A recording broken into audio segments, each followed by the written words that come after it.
And now we give it up for Mike Mills from Gamma, who's going to give a fascinating keynote. Thank you. Thank you. You have the clicker? I love the way they put the smallest guy in the room with definitely the tallest guy in the room, but pretty much the story of my life, to be honest. Look, for those that don't know me, I'm Mike Mills. I'm Managing Director of Gamma's service provider business. We have a pretty, I think, different perspective to a lot of the audience here, in that we're one of the few operators that actually provides almost exclusively to this sector. So we've been working with this sector, and crikey, I've been a bit of a, I think I proudly call myself a CPaaS geek since about 2012, 2013. And I remember going to a Twilio conference, and this was in the early days when there was loads of PE money flowing around CPaaS. And you should take note from this, Rob. So there was 250 developers, and every single developer got a free Chromebook just for showing up. So Rob, everyone's at the door, mate. If you want to kind of get people super interested, free Chromebooks on the way out. I'll talk to the sponsors about that. Yeah, please do. Shit. So we're going to talk a little bit about voice and really kind of our view on that landscape, because I think there was a lot of talk yesterday about the value of it. I think it's often forgotten, but we want to delve a little bit into kind of how we've done that, our history in this space. And as I say, we come at this from a kind of, we've worked with pretty much every CPaaS provider on the planet, so I think we come with a relatively interesting perspective. So look, just to give you a kind of, as I said, we've been working with CPaaS providers since circa 2011, 2012. And we work with them, actually, we've got a sort of, we provide to CPaaS businesses, we collaborate with and work with CPaaS businesses, and we buy from and partner with CPaaS businesses. And I think that gives us a different perspective from most people, because we can see every kind of corner of the triangle, so to speak. The other thing about Gamma is we're kind of deeply invested in partnerships. So we take, in some instances, a 10 or a 15-year view of what a partnership looks like. And that's at the kind of cornerstone of our business. And we've been providing these services not only kind of regionally in Europe, but also we deliver voice services for CPaaS partners pretty much around the globe. And our own heritage really is in kind of SIP trunking and cloud communication. So we were the first SIP trunking provider to market in the UK. We're, sort of, to give everyone a view, we're 3 times the size of the incumbent. And we've really gone on that journey from SIP trunking. We had a hosted PBX product in market in 2007, 2008. Got about 1 million users running on that in our domestic markets, about 5 million users on SIP trunking. So we've been on that journey from kind of TDM into IP, then from IP into hosted PBX into UCaaS, and then really kind of as the kind of UCaaS and CCaaS and CPaaS markets come together, we've made a bunch of acquisitions, and we've got some sort of relatively deep capability in CX. So I think as I say, we come at this from a different perspective to most people. Just to give you a kind of view as sort of the size and scale we're operating at. So we're carrying well over 1.6 billion minutes a month of voice traffic into cloud communication platforms. We work with over 80% of Gartner's Magic Quadrant providers for CPaaS. And we support CPaaS partners in delivering voice services in over 50 countries globally. So as I say, we've been doing this a long time. I think we do this at scale. And as such, I think we've got a different view on what good looks like.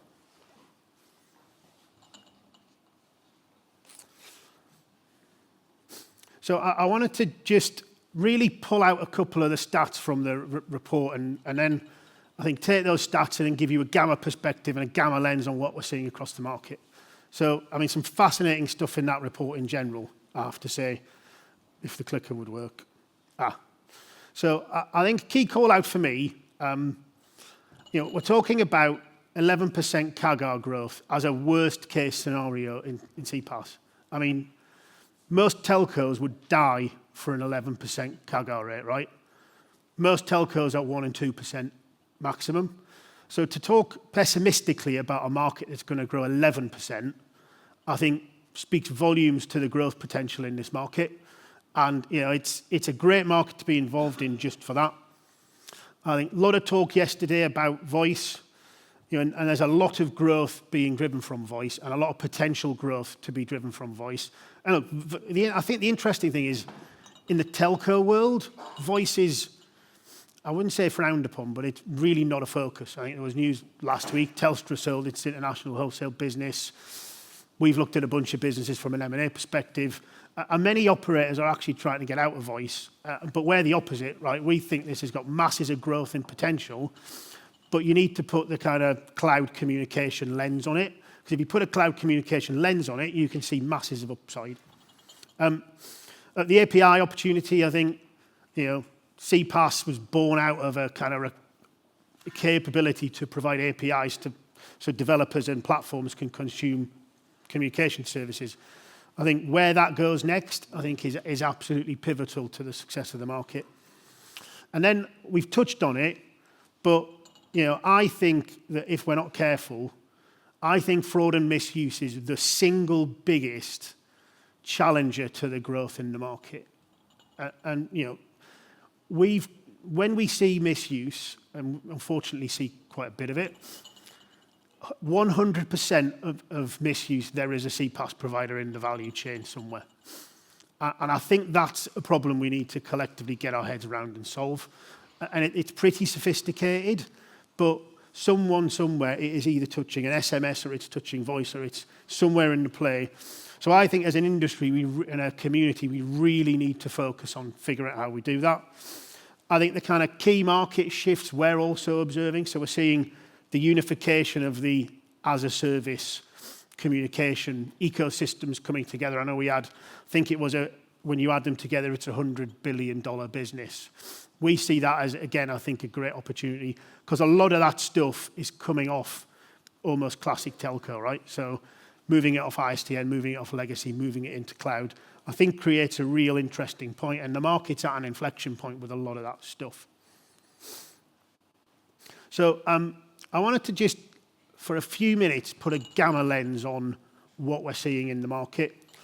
And when we kind of observe what's going on with the CPaaS providers, see a bunch of things. I think there's definitely a sort of, are we focusing on messaging? Are we focusing on voice? Are we focusing on one or the other? We don't see many committed, I think, extensively to both of those kind of core communication channels. And I think, if someone's going to win biggest in this market, I don't think you can do it with just one of those communication channels.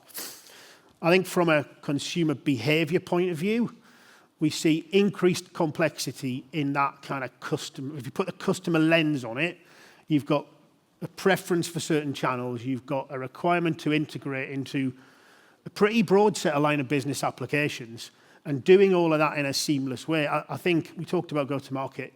I think go-to-market becomes paramount in being able to kind of get those user behaviors and then optimize them and then really kind of get out the customer complexity.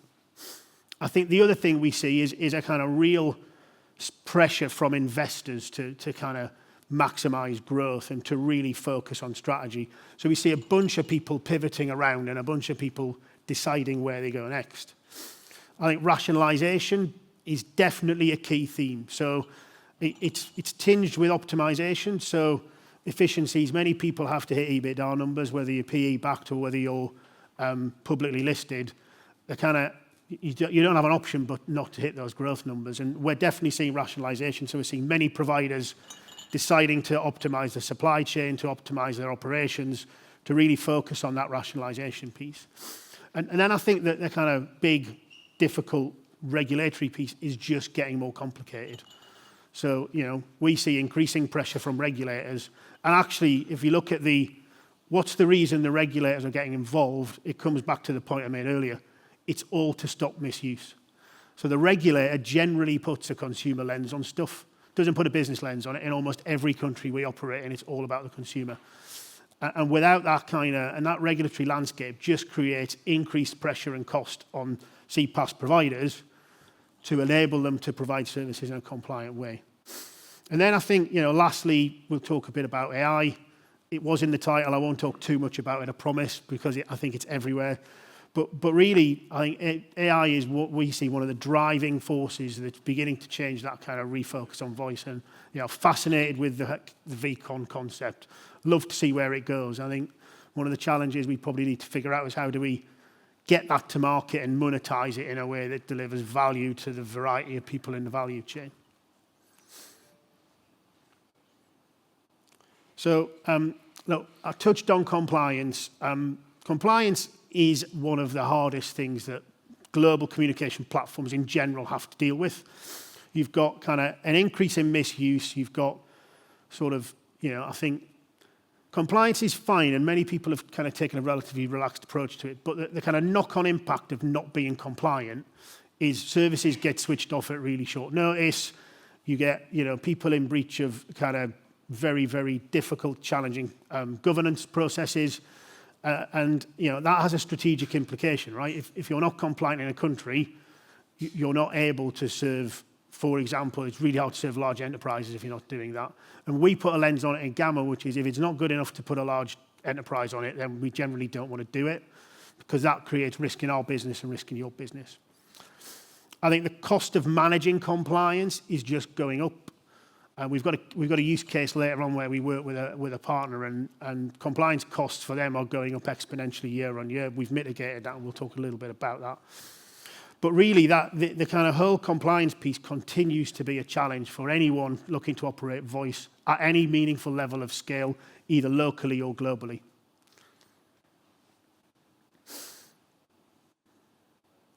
But from Gamma's point of view, we are really committed to work with this community to really help you solve and address some of those challenges. CPaaS is a fundamentally strategic part of our priority stack for the next 5 years. So we're investing up to £10 million in terms of investment to really support the CPaaS community in growing its voice capability, growing its voice business, and helping you succeed in that really complex landscape and environment that regulatory pressures bring.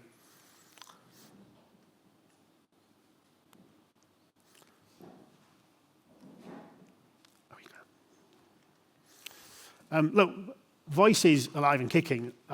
We're seeing it grow. I think many providers are struggling with that growth. We're seeing it grow because we really focus on the kind of cloud market, and CPaaS forms part of that cloud communication market. But look, we think there's a massive future in voice, and I think there's a great opportunity for everyone in this room if we want to capitalize on it. So I just want to give you kind of 3 reasons why we think that's the case. So voice is still, you look at any kind of CX report or any talk around communication with end users, and voice is still the #1 channel that people want to communicate on. As a real example, I had a problem with a flight yesterday. The only way you get that resolved quickly is by picking up the phone and talking to somebody. Not having that in portfolio as a revenue optimization opportunity, I think, creates real challenge. Doesn't matter where you look in the world, you're going to be at some point having to deal with a legacy technology, right? So I use my in-laws as an example. They're 88 and 83. They don't have a smartphone. They don't even trust text message, right? Their view of a text message is one way. But, you've got a kind of overarching sort of humanitarian piece, which is people like certain technologies. And then when you extend into that, you've got legacy technology right the way through that value chain. And it's likely to be there for a considerable amount of time. You go to kind of parts of APAC and parts of Africa, people are still on old technology. So if you want to really make sure you've got ubiquity of service, and we're talking about an outcome of being able to communicate with customers and end users and people, then you're going to need it in portfolio.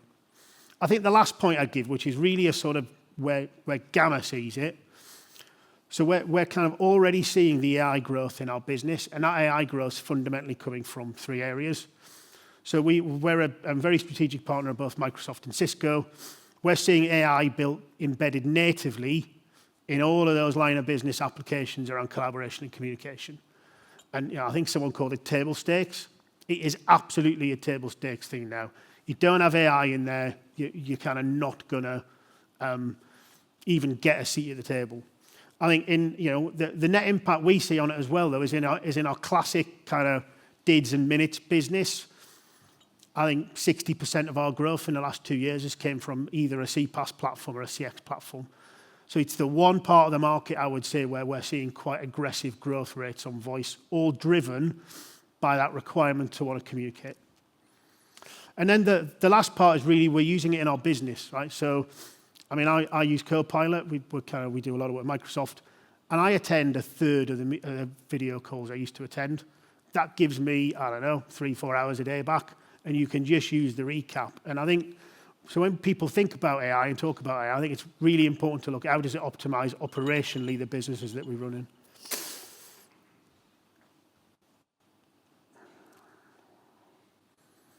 in. I want to focus now on what I call 3 real use cases. So these are use cases where we've helped CPaaS providers meet very specific objectives around growing their voice business and succeeding with a voice business. The first one is really about localization at scale, and I'll talk a bit more about that in a second. Then it's about ensuring that you can optimize global reach. And then the last part is a go-to-market piece, which is how do we deliver a customer solution and a customer outcome that means that there's a revenue upside for partners and CPaaS providers in that ecosystem.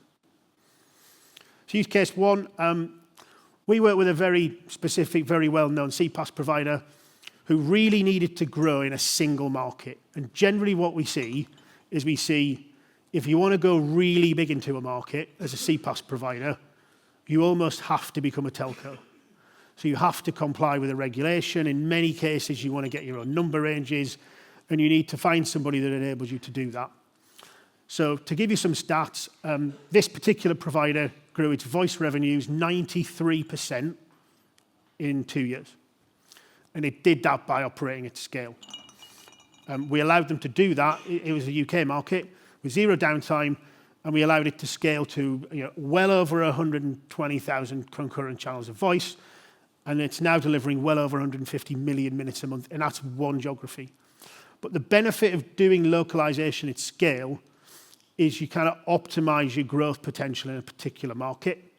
And I think you see it a lot these days in the cloud market. Everyone's trying to be as global as they can, but you only ever really win big if you're delivering locally. And I would say that's kind of one of the key takeaways, I would say, is if you want to go big, you need to deliver locally.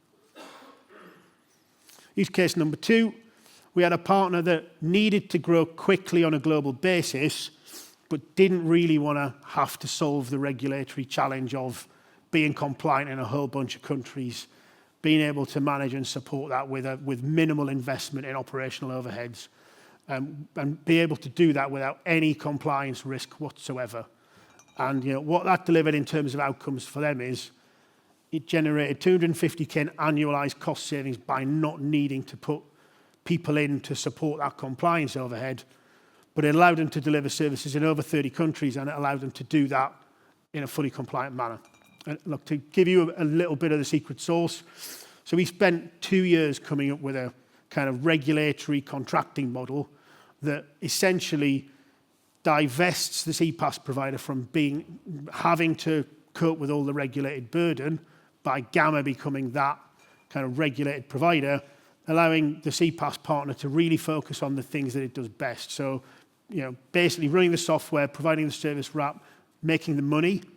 That's clearly always the most important bit. And we do that by kind of working in partnership to deliver this relatively unique model. And this has been designed purely to support cloud communication growth. Don't just take my word for it. What I wanted to do was give you kind of some real sort of insight from a partner that we work with around what it meant for them to be able to do that.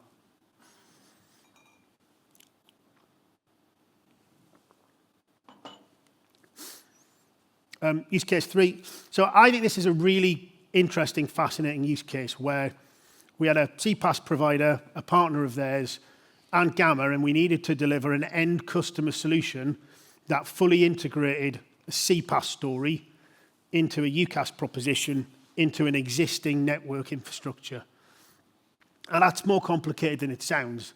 But what we enabled them to do there was get that proposition deployed, get it supported, get it maintained, delivering 350K in additional revenue, migrating 1,100 users off a combination of platforms, consolidating onto their preferred UCaaS propositions, and doing that across 8 countries.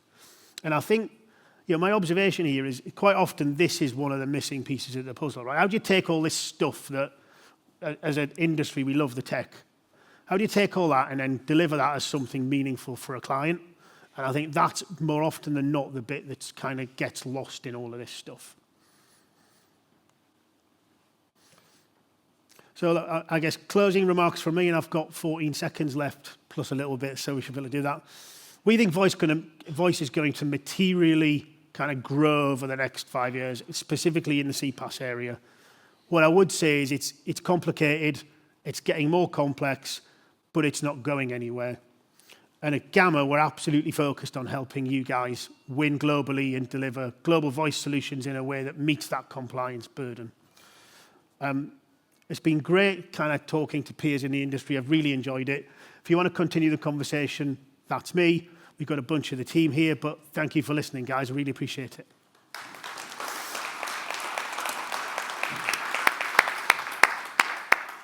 Well done, well done. Yes, the tall guy comes. Yeah, very tall guy, yeah.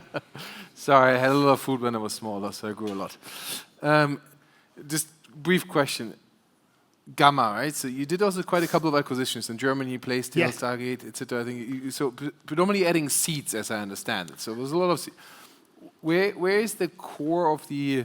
We believe that technology-wise we need to own it, or is it you own the distribution, or are you anyway dependent now? Okay, the UC front and everything comes from Teams and Cisco, and that's it. Where is Great question. I don't think there's a straightforward answer, but I'll kind of try to crystallize the way we view things.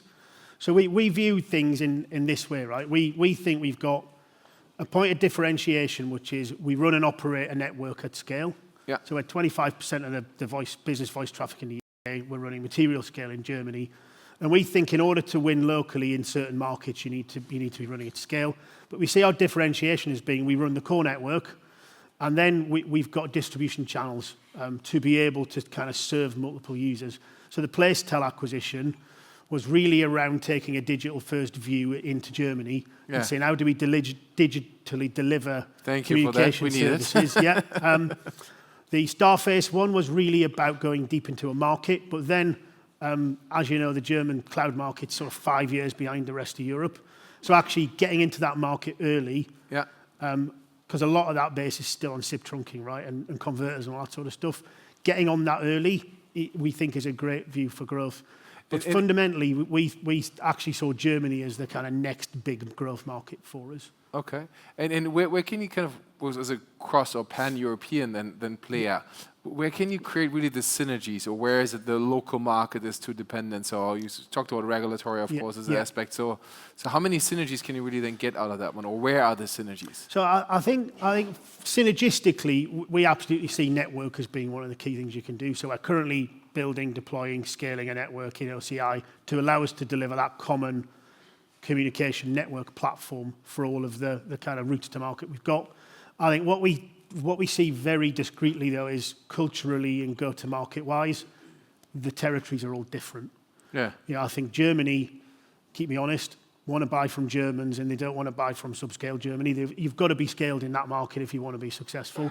I think, and also it's very telco-heavy compared to the Netherlands, which is much more, I think, cloud-friendly, or cloud-progressed, we should call it. Spain is, I think, it's more similar to the Dutch market in respects to that go-to-market.